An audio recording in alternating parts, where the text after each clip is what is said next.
Hey, good evening, everybody. My name is Nancy Leipzig. I am the learning facilitator for District 6220. This is our first Thursday learning opportunity for December. And glad that you are all here or watching our recording online. We have a very special guest, a member of the Rotary Club of Sturgeon Bay, Dr. Dennis White, who is with us to talk about loneliness and the effects of loneliness that we are seeing in communities. And really, this ties into our Rotary International President theme of creating hope in the world, creating hope in our clubs, creating hope in our communities. So I'm glad that you are all here on this very important topic. And Dennis, I'm going to hand it off to you. Thank you. Thank you for inviting me. Nancy, I will ask you to be the moderator because anytime anybody has a comment or a question, if you'll raise your hand, she will let you talk. I'll be more focusing on what I'm saying, and so I won't be paying as much attention to all of you out there. Um, I am going to see if I can share my screen. Is it there? Yes. Okay. Um, Before we really start, every one of you came to this meeting with a particular reason. And so my first question is to ask, not for you to respond out loud to this, but think about how loneliness has affected you personally at some point in your life, or someone important to you, an acquaintance, a family member, and try to get in touch with the emotional aspect of that loneliness. We're going to talk more about the kinds of loneliness and the causes of it, but if you can start with just that gut feeling of what it's like to be lonely or to be with someone who feels lonely, I think it will help us. Then I want you to think about what's the most important thing about discussing loneliness for you. Some of you may have come because you're already wanting to start a loneliness project in your club, as Rotarians tend to do. Some of you are wanting to do it because you want to be helpful to someone you care about, maybe for yourself as well. As I said, I'm going to talk a little bit, but not a whole lot, about types and causes of loneliness because there is a wealth of information online about loneliness that's been done very professionally by others. Talk a little bit about the physical and mental consequences of loneliness. Then what can an individual do if they're trying to deal with loneliness? And what can we do to help others? And then what's being done around the world to deal with loneliness? Because we've already heard from the promos here that loneliness is considered an epidemic in our culture now. And different people are doing different things to deal with it. It was especially got Rotary's attention during the pandemic when everyone was literally isolated. And there, so I'll talk about that in just a minute. So before I continue, um, does this sound like an okay agenda? Anybody want to add something to it? You're welcome to. If I haven't touched on something that's important to you. Dennis, I don't see anything in the chat, so I think we are good. Okay.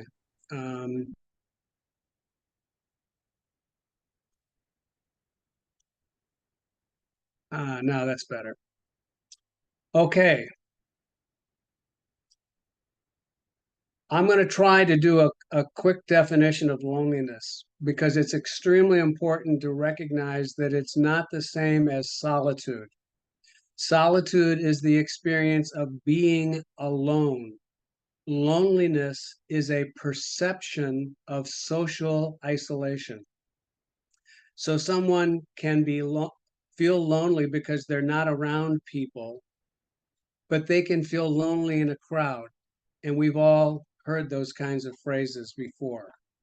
Um, Music has often been a way of people expressing their attitudes toward loneliness. if you've never heard John Prine's Old People, I recommend that you get it. He wrote this when he was maybe 21 years old, and it is the most empathic view of lonely old people that I have ever heard since. Uh, Probably all of you are familiar with Simon and Garfunkel's Sound of Silence, where we're talking about being alone in a crowd, feeling lonely in a crowd. So I think that captures some of the emotional aspects of loneliness. But again, it's a perception of being socially isolated. An interesting anecdote I have is that I did some presentations like this through our local library system in the middle of the pandemic. And many of my clients have felt lonely all of their lives. I'm a clinical psychologist and I have a private practice in psychology. And they don't go out very often, and they learn to amuse themselves and deal with their emotions alone. So we were doing this online presentation, and some of the people were in that kind of a category, and they said, now the rest of you know how we feel because you've been isolated for months and months and years because of the pandemic, and we live that way every day. So there's a certain resilience, interestingly, in lonely people, even though we're saying it's a huge problem, because it's a perception, and how we deal with things depends on our ability to frame what's going on. So, what kinds of loneliness do we have? The most obvious one is the loss of a partner for an adult. That's always been there and that you don't believe could ever be replaced. And it just leaves a hole. And that's a very common kind of loneliness. In fact, there's pretty clear statistics that in elderly people, and I'm talking about people a lot older than me, right? No, I'm just joking.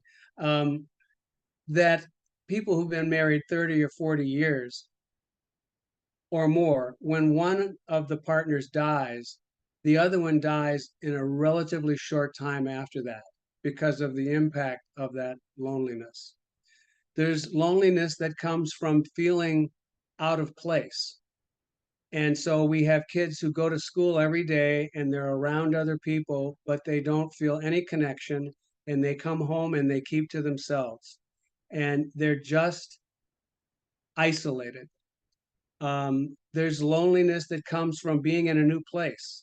I grew up with, not as an Army brat, but as a cousin of Army brats who every 3 years were living somewhere else. Well, that's a hard thing to make friends when you know not only that you don't know anybody there, but even if you get to know them, you're going to be leaving them again in a couple of years. In Door County, we get a lot of people who come here to retire, and they think it's paradise because it was when they came to vacation. When you live here day in and day out, if you don't have all those friends that you had back in Milwaukee or Minneapolis or Chicago, it can be very isolating. And there's many other kinds of loneliness. Loneliness that we think of as teenage angst, when there's a breakup in a relationship, even though we know it's not forever, when it's being experienced by the person, they really feel terrible.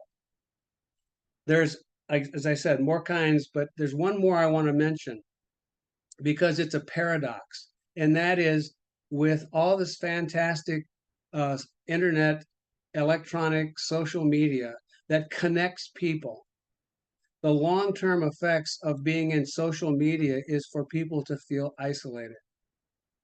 Because what happens is they either see everybody else having a great time and they're the only ones that aren't. It's sort of like that Christmas letter you used to hate from your friends that show everybody doing all these great things, and you think, well, we just had a regular year and they were off skiing here and yachting there.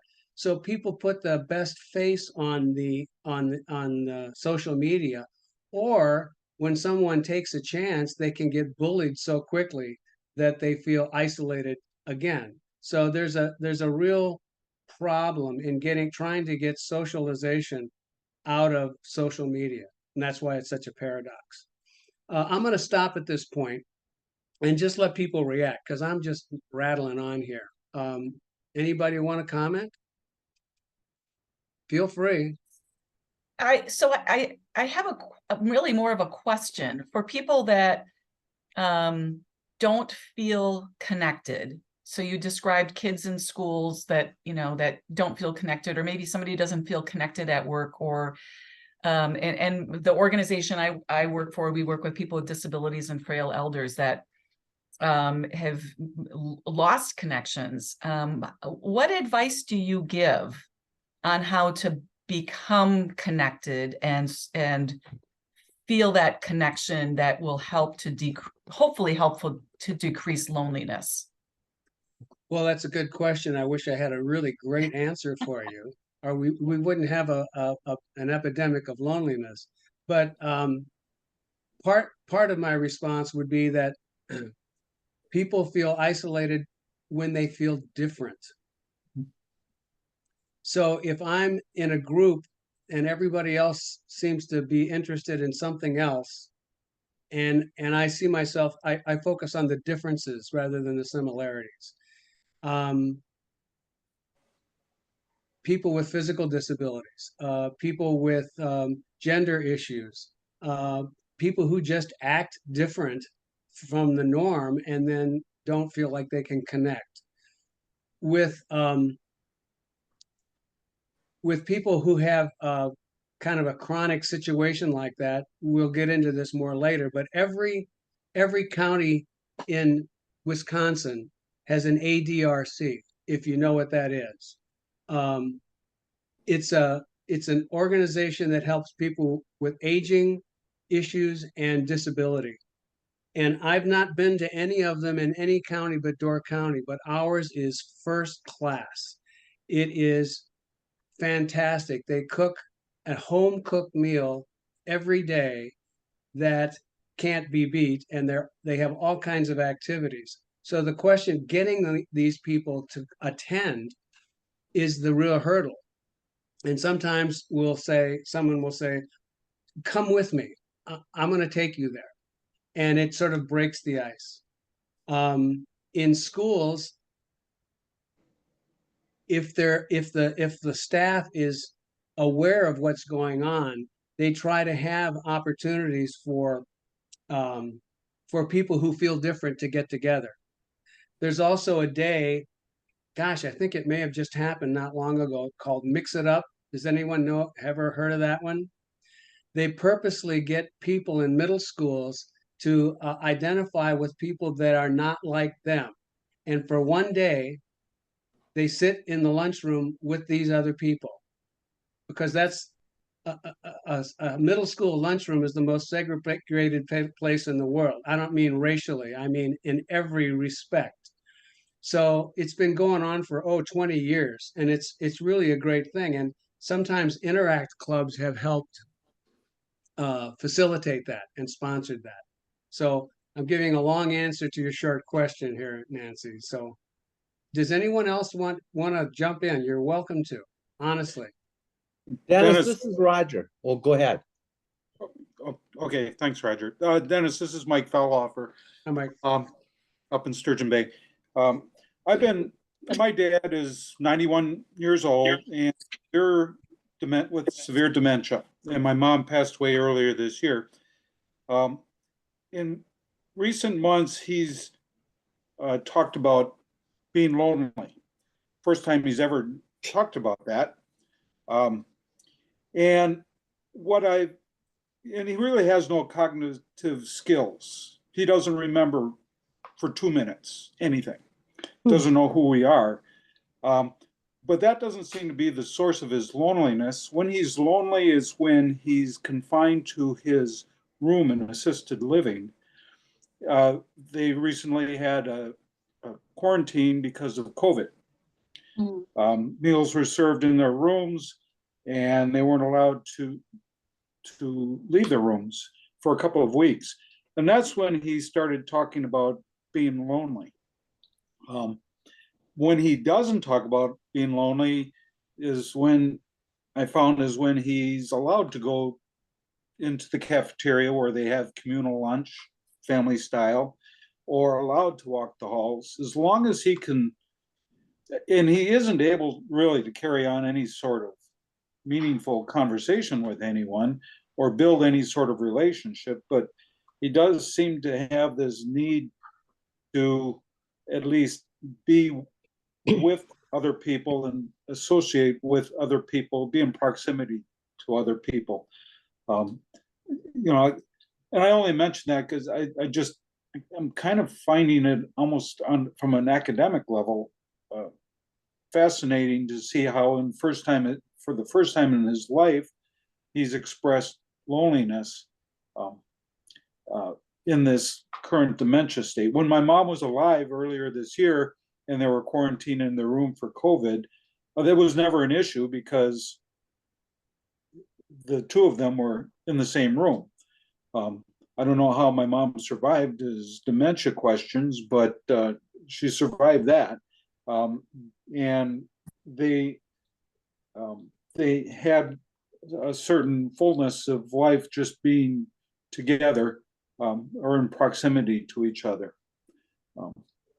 That's not a question, it's just an observation. I don't know if you've come No, across but it's anything like that. it's a really good one. And a lot of people have loved ones that are dealing with dementia where it's not an intellectual, he's not intellectually lonely.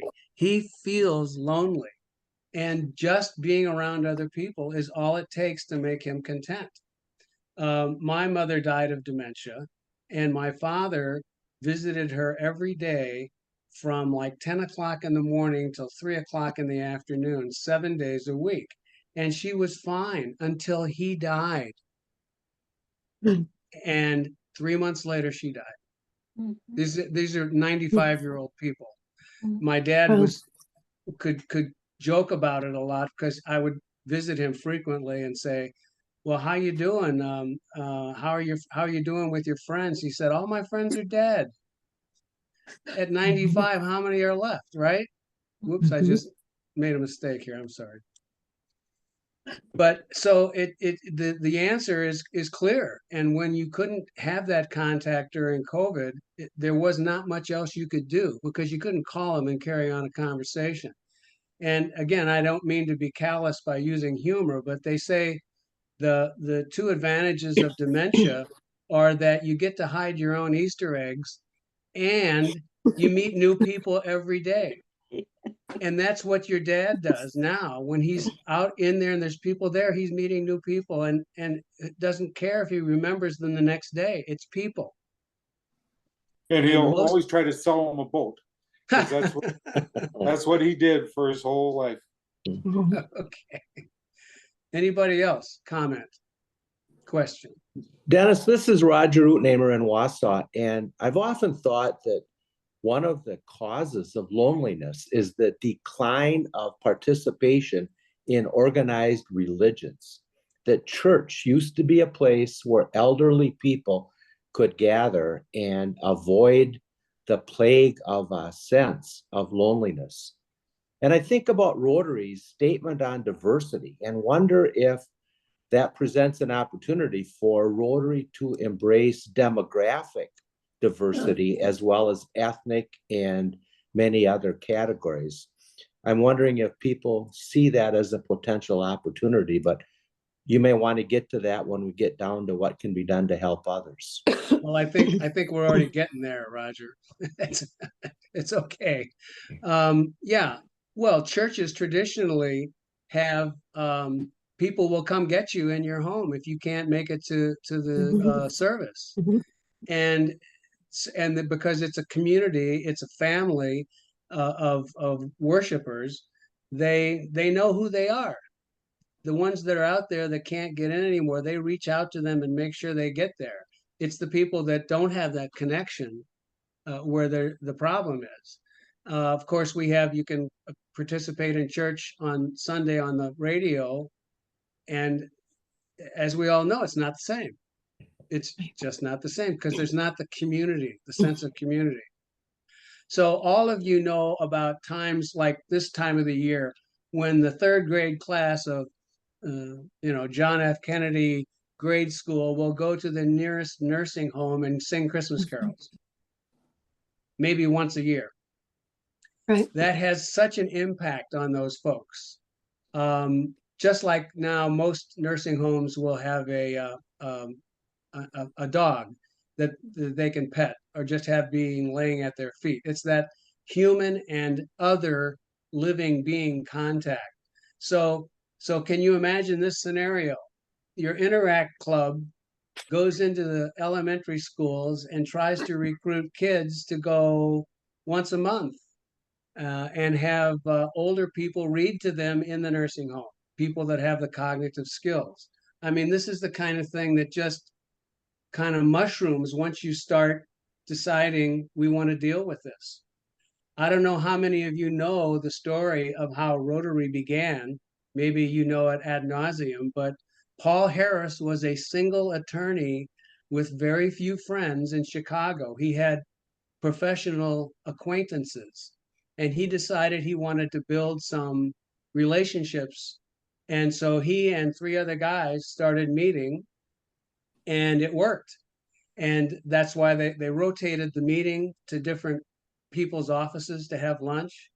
And they found out that fellowship became the foundation of service. So we think of Rotary as a service organization, but it's actually one of the most enjoyable places I go every week. We have such fun at our Rotary meetings. And that's the basis for then going out and doing other things. By the way, does anyone know what the first service project of the Rotary Club was? Public restrooms. Public toilets. Yeah. Sanitation. Yeah, there's a humbling thing, isn't it? This great organization started building toilets. Anyway, so Roger, yes, I think there's all kinds of ways to do this. Once you get a group of like-minded people that say we should be doing something like this.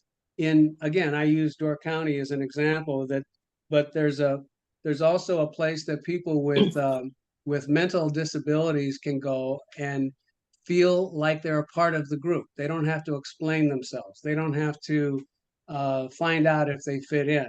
They're welcome. And they do all sorts of activities. And it's just a safe place to go. So there's so many things that can be done once people decide this is an issue and we want to do something about it. There are Rotary clubs that are doing things like this. There are, if you go online, just go to Psychology Today, and they will show you 8 or 10 articles about loneliness. They will tell you about a project in another country where university students prepare meals for elderly people and then bring them to them.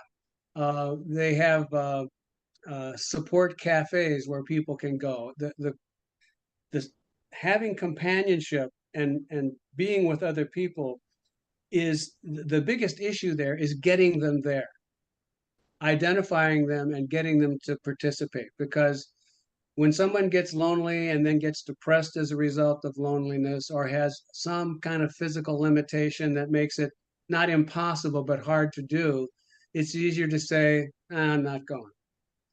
I'll just pass. So it takes a little bit of cheerleading and digging in to get people and finding out if they don't participate, why they don't. I don't know about other places, but in our system, our library has the thing called Reading Buddies. Do you guys have those things? Where adult volunteers like Rotarians go into the elementary schools and read with a kid on a periodic schedule all year long, and they become friends. Well, that could be extended, as I was saying earlier, to older people who still have the capacity to read, and find out about these kids, and kids love to be read to. So most do, at least. So now I'm rattling on again. So somebody Dennis, else. this is Mike Fellhofer again. Over the years, I've been involved House with the local sheltered workshop, Sunshine House. Yeah. I was on their board, and I've been an employer of many of their clients over the years and worked with them.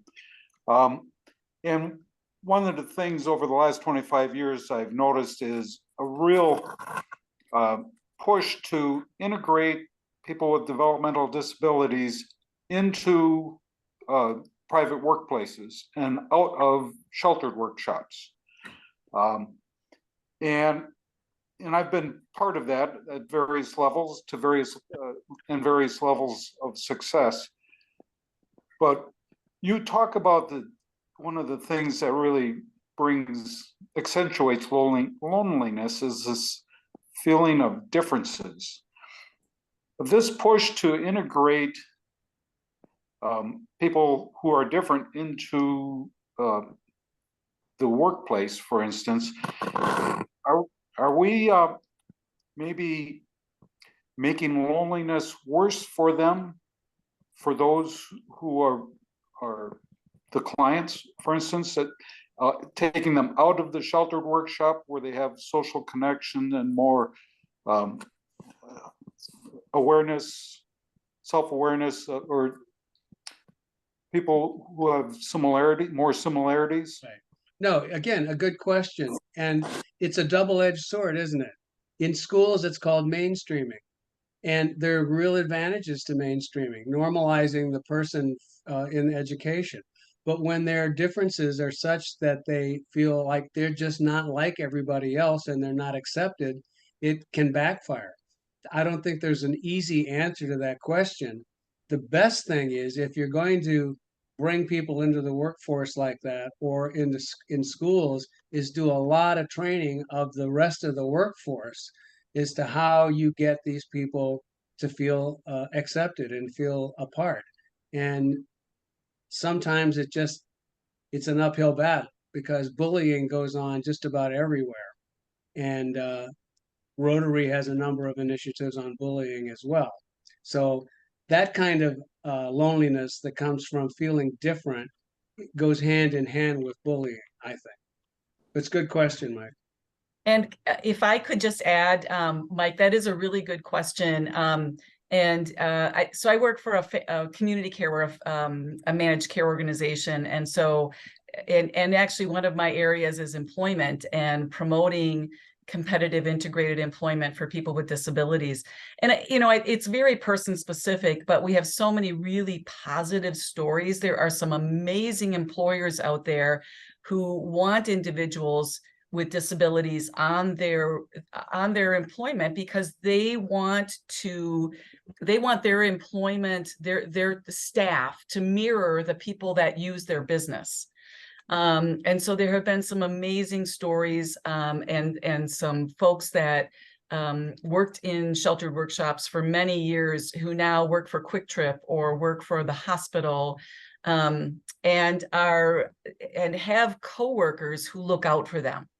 And so that bullying becomes less of an issue because somebody else has my back. Somebody else cares about me and is watching over me and is making sure that I'm okay. And so it is not for everybody, but there are some really phenomenal stories about how competitive integrated employment helps people not feel lonely. Mm-hmm. So I'm really glad that you brought that up. I am as well. I'm Nancy Hikes. I now live up north, but I was at Goodwill for many years and had that same experience. And I think a lot of it, Dr. Ed, is what you talked about in terms of there's the job, right? But then there's also the social aspect of work. And I remember what a joyful thing it was to work at that Goodwill headquarters, with all of us sharing in the birthday singing and all those little customs, that the chili cook-off, all those things around the work that we could all be part of, and have everyone else be part of too. So as well as something like the Miracle League, with the volunteers that go out in fields with kids with all sorts of abilities, and just that pairing up of understanding between able-bodied folks and those not. Any of those things, I think, help both parties. right? Some of the friendships built with adult volunteers, the Miracle League, have been super strong over the years as well. So, And I think we all learn that we all need help. Mhm. None of us does anything by ourselves. So we are all in that boat together. Well, that was a great segue to what I was going to say next, because we kind of skipped how loneliness has affected you personally, and not just you, but someone you care about. And maybe if some of you are brave enough to jump in as to what you've done for yourself or help others in times that you've been lonely. Mike basically gave us a personal story of his father, and the solution was obvious. You know, if he's with people, he's not lonely. If he's not with people, he is lonely. But it's not that simple for some of the rest of us. Anybody care to share how they've helped somebody who's been lonely or helped themselves? I can share a personal one.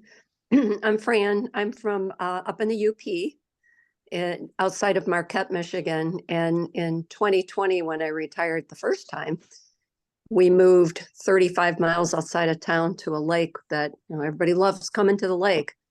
But as you use the example of Door County, in the off season and winter, it's a very lonely place. And I'm a fairly social person, and never in my life did I experience loneliness to the extent that I did over the past few years. It was dreadful. It was awful. And how I worked through it was actually with my husband saying, "What the heck is going on? What is the matter with you?" and talking it through. And that was painful to do that, I have to tell you, because I've always been the strong one who can work through anything. And 40 years in healthcare leadership, you can work through anything, but that one was a stumper for me. So it took a lot of discussion and a lot of tears to work through it. So how do I resolve that? I spent a lot of time in Marquette, but I have to be around people. I just can't not be around people. It's a tough one. Yeah. So you found a way. They weren't right there in your backyard, so you had to Right. go get them. Right. Anybody else? I'll just volunteer that, being fairly newly retired, I'm kind of still trying to find my compass as far as keeping myself occupied and engaged. But I will say that Rotary has been key. The fellowship of the weekly meetings is very important to me, especially as I establish new social engagements. My weekly Rotary meetings are foundational to that. And, you know, a lot of our younger members wouldn't really appreciate that. We're getting a lot of new members to join the club, and that's really exciting. But then there's a few of us older ones, and that fellowship is really important. Back when we were a big club, Mike, there were several tables that everybody sat in the same spot every week. Yeah. And at first I was kind of offended by that, but then I realized that that was their weekly support system. And they weren't just old guys, you know, it was an honor to be invited to one of their tables, you know, you passed the test. I can tell you a personal example of the kind of loneliness that comes from being different. When I was young, I was an American Peace Corps volunteer in Iran, and I taught English as a second language. And for some strange reason that I couldn't put my finger on at the time, I asked to be sent to the most isolated, smallest community because I figured nobody would be able to speak English, and it would force me to learn to speak Farsi and to get into the culture. Well, it did. But every once in a while, I just wanted to have a beer and let my hair down and express myself in my native language with people who knew my favorite baseball team or football team or understood what Christmas was. And it was very isolating, even though I was around people all the time. It just, it really felt bad to not be able to have that connection because I was so accustomed to it. And it taught me a lot about taking care of myself when I couldn't have the socialization that I wanted. I learned to be an avid reader, and I really learned to play the guitar much better than I did when I went. It was a substitute. It didn't give me social contact that I missed, but it helped me get through it. Anybody else? I would just add that Zoom has been a gift. We have, college friends far away, and especially discovered during COVID that it was really a prompt, right, to make connection, to set up a time with far-flung cousins or others. And so even after COVID now, I have a number of regular meetings that are just on the calendar for every month, every 2 months, where we just pop on Zoom and yak for an hour with people. And especially in one situation where someone just lost their spouse, it's been good for all of us, right? To be able to express ourselves to her, and for she to be with us, and just know that, at that time, at that place, she has our attention. So it is a wonderful tool. And I have a family. Well, the individual female is like 82 years old, and they have 5 adult children spread out all over the country. God knows how many grandchildren, and now a few great grandchildren. And the whole group goes on Zoom every Sunday afternoon. Now, not everybody attends every time, but that's when it happens.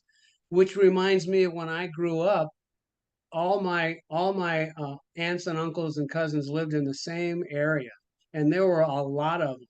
And every Sunday, we went to my grandmother's house, and everybody brought leftovers from whatever the meal was, or the dessert of some kind, and we all got together every week.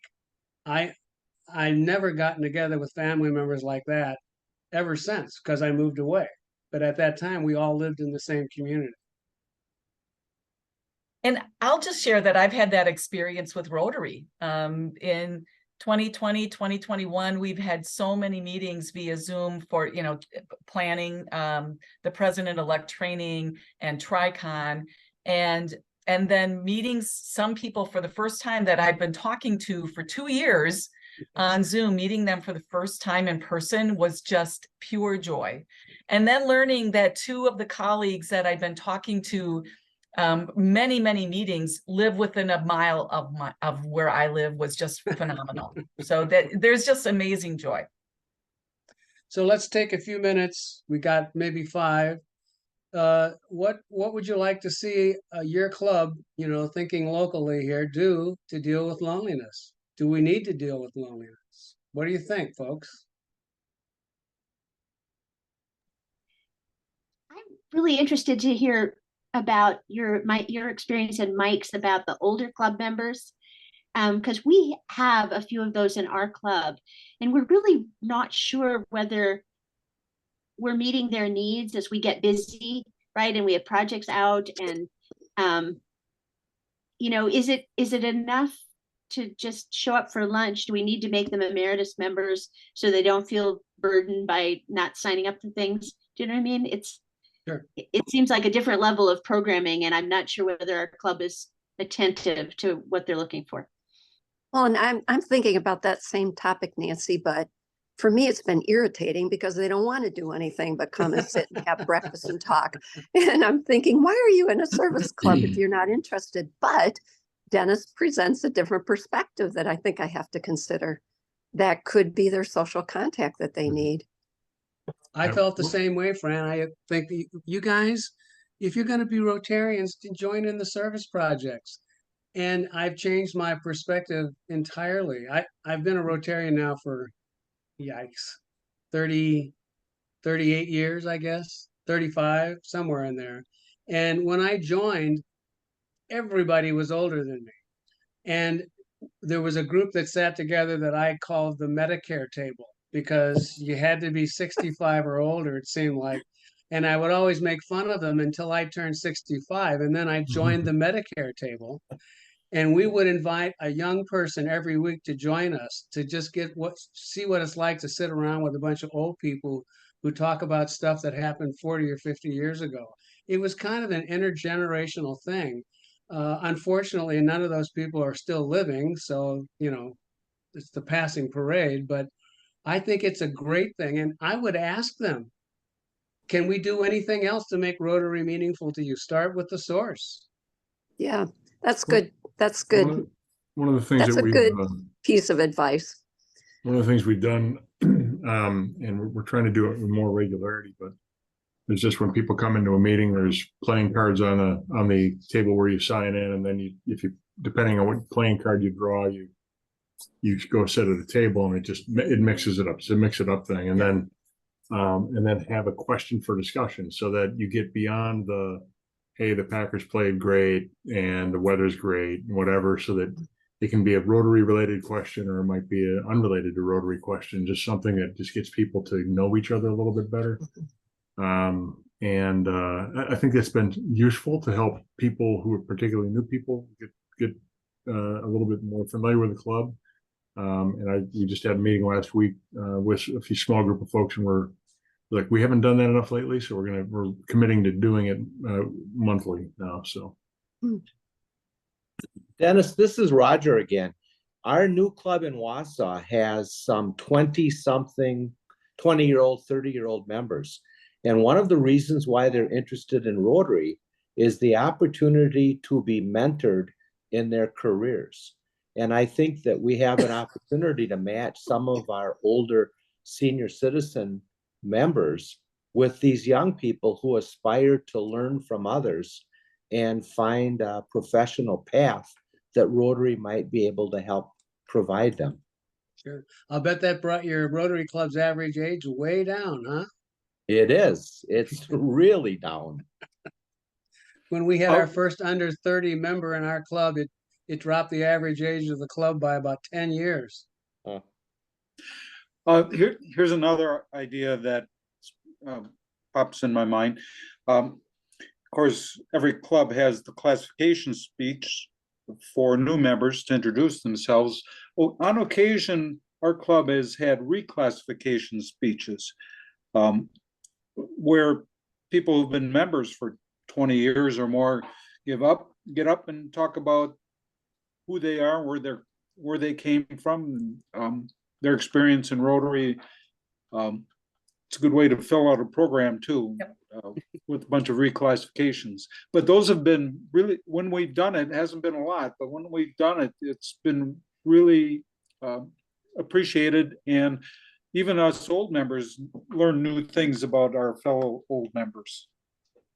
That's a great comment, Mike. I'm with the Appleton Club, and yes, we did that over the course of maybe 2 years. We, had we call it a thumbnail sketch, and invited senior members of the club to give that thumbnail that new members give, and it was really positive.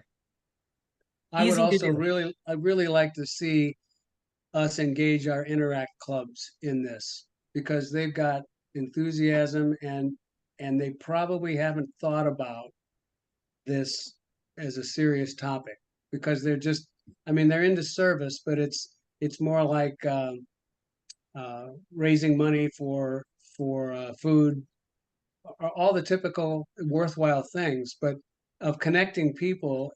Maybe it's time for them to be brought into the discussion. I think we probably get some pretty good ideas. I think our time is just about up, isn't it? It is. Thank you. Yes, we are at time. So I want to thank all of you for being here. Dr. Dennis White, thank you so much for your insights and your leading our discussion. We appreciate it. It's an important topic.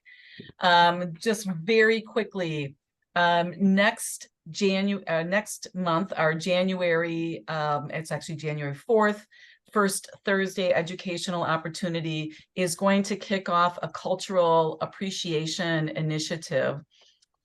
We are so fortunate to have Greg Johnson, who is a member of the Lac du Flambeau Chippewa tribe, Ojibwa tribe in northern Wisconsin, who is going to be speaking with us and sharing his insights about Native American communities in our area. Roger, do you want to say a little bit more about that? Well, I think it's important that if we do embrace diversity, that we reach out with respect and not paternalism, and establish communications that may result in a deeper understanding with groups that are underrepresented in Rotary.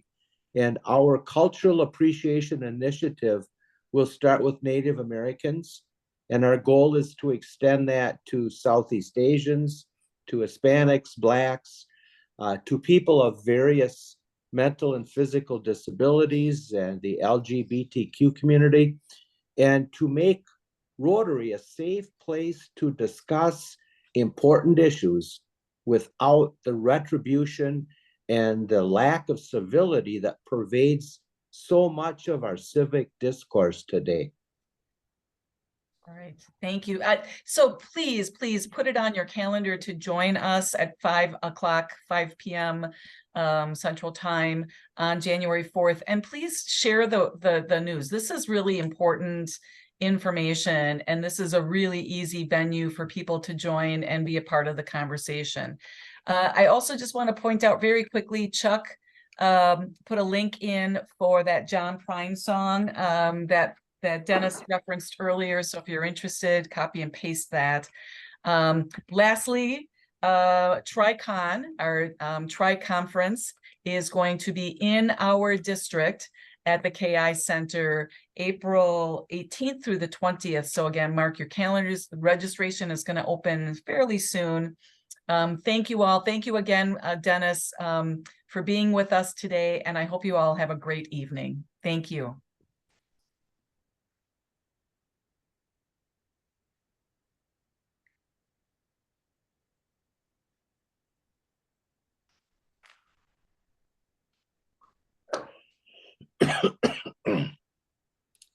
I thought I'd stay on just to say, I hope this was what you wanted, so. Yes, very nice. I'm trying to find my recording button. Dennis, it was excellent. Yes, Thank you. thank you. Very thought-provoking.